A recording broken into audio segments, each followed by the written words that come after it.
संस्कृति नमस्कार मित्रों, लीजिए एक बार फिर हम हाजिर हैं संस्कृति समाचार दर्पण का 90वां अंक लेकर। आज का अंक शुरू करने से पहले हमारी ओर से आप सभी को नव संवत्सर प्रारंभ होने की एवं नवरात्रि के पावन पर्व की ढेर सारी शुभकामनाएं। आइए अब आगे बढ़ते हैं आज की खबरों की ओर हमारे विशेष संवाददाताओं के साथ। 28 अप्रैल को कक्षा तीसरी से 8वीं तक की तथा 29 अप्रैल को कक्षा पहली व दूसरी का परीक्षा परिणाम घोषित हुआ। कक्षा पहली, दूसरी तथा तीसरी से 8वीं तक के सभी विद्यार्थियों की सत्र 2021-22 की स्वतंत्र परीक्षाएं संपन्न हो चुकी हैं। कक्षा तीसरी से 8वीं तक का परीक्षा परिणाम 28 अप्रैल तथा कक्षा पहली व दूसरी का परीक्षा परिणाम 29 अप्रैल को घोषित किया गया। इस हेतु विशेष शिक्षक, बालक एवं पालक बैठक आयोजन किया गया। इस बैठक में विद्यार्थियों को उनके परीक्षा परिणाम के साथ साथ नवीन सत्र 2022-23 हेतु भी आवश्यक जानकारी प्रदान की गई।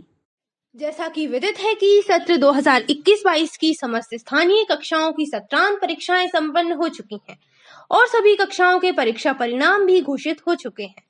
सत्र 2021-22 के दौरान आई विभिन्न विषमताओं को ध्यान में रखते हुए सम्मानीय पालकों ने हमें जो सहयोग प्रदान किया, उसके लिए हम उनका हृदय से आभार व्यक्त करते हुए तथा भविष्य में भी इसी प्रकार के सहयोग की अपेक्षा करते हुए बताना चाहेंगे कि अब 2022-23 की कक्षा 10वीं एवं 12वीं का शुभारंभ 21 मार्च से हो चुका है एवं कक्षा 11वीं के अतिरिक्त अन्य सभी नवीन कक्षाओं का शुभारंभ भी अप्रैल माह की 1 तारीख से प्रारंभ है।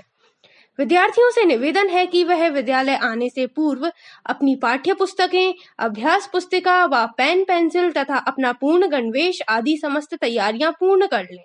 कोरोना काल के लंबे अंतराल के बाद विद्यालय में 1 अप्रैल को विशेष सभा का आयोजन किया गया। कक्षा तीसरी से 12वीं तक के सभी बच्चों ने एक साथ भाग लिया। ज्ञातव्य हो कि 1 अप्रैल को विद्यालय में इंटरनेशनल पोइट्री डे भी मनाया गया। संस्कृति विद्यालय अपने विद्यार्थियों के चतुर्मुखी विकास सदैव ही प्रयासरत रहता है। नवीन शिक्षा नीति 2020 के अनुसार नवीन बदलावों के साथ साथ शिक्षकों हेतु नवीन शिक्षण प्रशिक्षण की भी आवश्यकता महसूस करता है।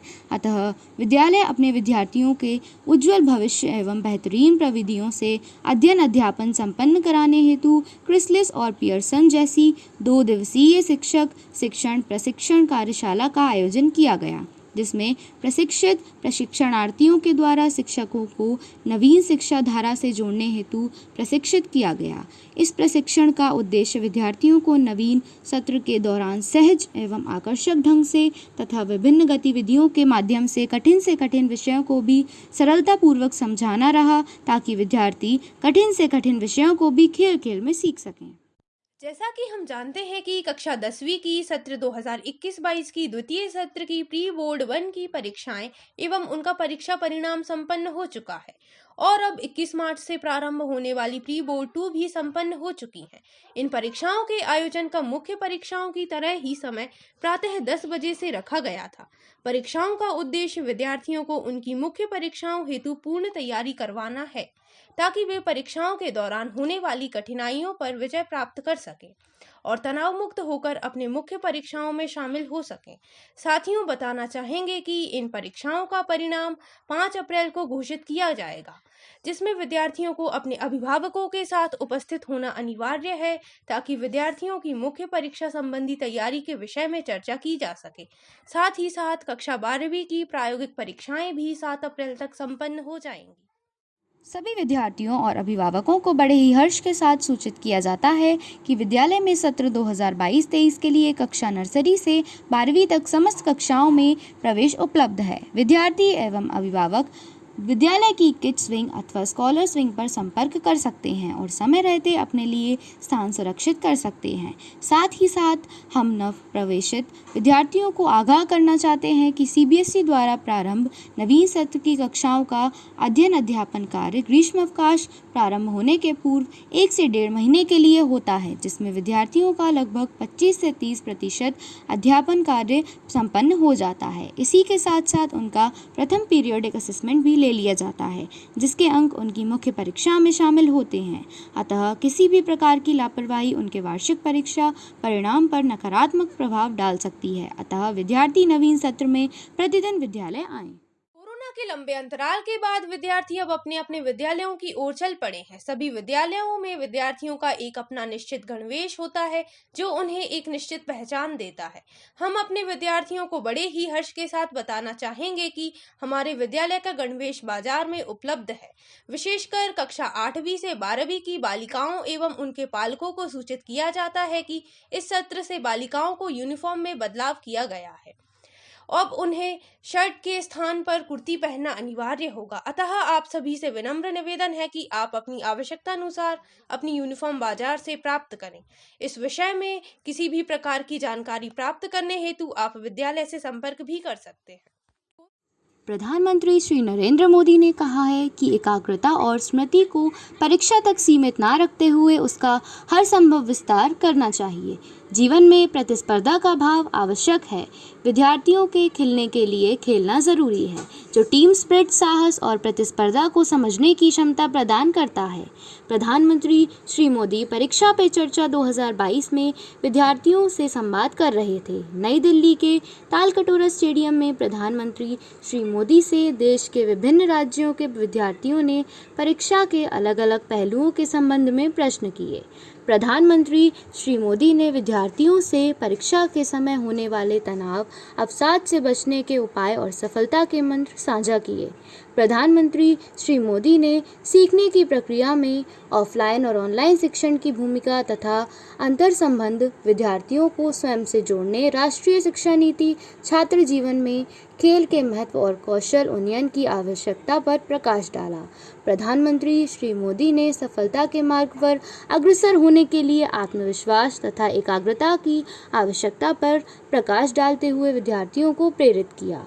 प्रधानमंत्री श्री मोदी ने कहा कि यह आवश्यक है कि माता पिता अपने बच्चों की रुचि और क्षमताओं को पहचानें। उन्होंने कहा कि विद्यार्थियों को शाला स्तर के अध्ययन, महाविद्यालय में प्रवेश और प्रतियोगिता परीक्षाओं में परस्पर संतुलन बनाते हुए प्राथमिकताओं को निर्धारित करना होगा। प्रधानमंत्री श्री मोदी ने संवाद में बालिका शिक्षा, राष्ट्र निर्माण में नई पीढ़ी के योगदान और पर्यावरण तथा स्वच्छता को बेहतर बनाने के लिए युवा वर्ग से अपेक्षाएं भी की हैं। भारत में प्रतिवर्ष चैत्र शुक्ल प्रतिपदा से नव संवत्सर प्रारंभ होता है। इसीलिए हिंदू नववर्ष को नव संवत्सर भी कहते हैं। इस दिन से 60 संवत्सरों में से एक नया संवत्सर प्रारंभ होता है। जैसे धरती के 12 मास होते हैं, उसी तरह बृहस्पति ग्रह के 60 संवत्सर होते हैं। इसीलिए इसे नव संवत्सर भी कहते हैं। संवत्सर अर्थात 12 महीने की काल विशेष अवधि। बृहस्पति के राशि बदलने से इसका आरंभ माना जाता है। वैदिक पंचांग की गणना के अनुसार इस नव संवत्सर 2079 का नाम नल होना, जिसके स्वामी शुक्रदेव होते हैं। इस नव संवत्सर के राजा शनि हैं और मंत्री गुरु होंगे। इस दिन को भारत के अलग अलग राज्यों में अलग अलग नामों से मनाया जाता है। जैसे महाराष्ट्र में गुड़ी पड़वा के रूप में मार्च अप्रैल के महीने में मनाया जाता है। कन्नड़ नया वर्ष उगाड़ी कर्नाटक के लोग चैत्र माह के पहले दिन को मनाते हैं। सिंधी उत्सव चेटी चंड, उगाड़ी और गुड़ी पड़वा एक ही दिन मनाया जाता है। मदुरई में चित्रई महीने के चित्रई तिरुविजा भी नए साल के रूप में मनाया जाता है। इस पावन अवसर पर संस्कृति विद्यालय परिवार आप सभी को हार्दिक शुभकामनाएं प्रेषित करता है। आज के लिए बस इतना ही। हम आशान्वित हैं कि आपको हमारा आज का अंक बेहद पसंद आया होगा। हम पुनः हाजिर होंगे कुछ नवीन खबरों के साथ। तब तक के लिए लेते हैं एक साप्ताहिक विराम। हम हमारे आज के सभी छात्र संवाददाताओं का आभार व्यक्त करते हैं एवं उनके उज्जवल भविष्य की कामना करते हैं। विदा लेने से पूर्व उन्हीं पवित्र पंक्तियों को दोहराते हैं। सुखी बसे संसार सब, दुखिया रहे न कोय, यह अभिलाषा हम सबकी भगवान पूरी होए। सुखी रहिए, स्वस्थ रहिए। धन्यवाद।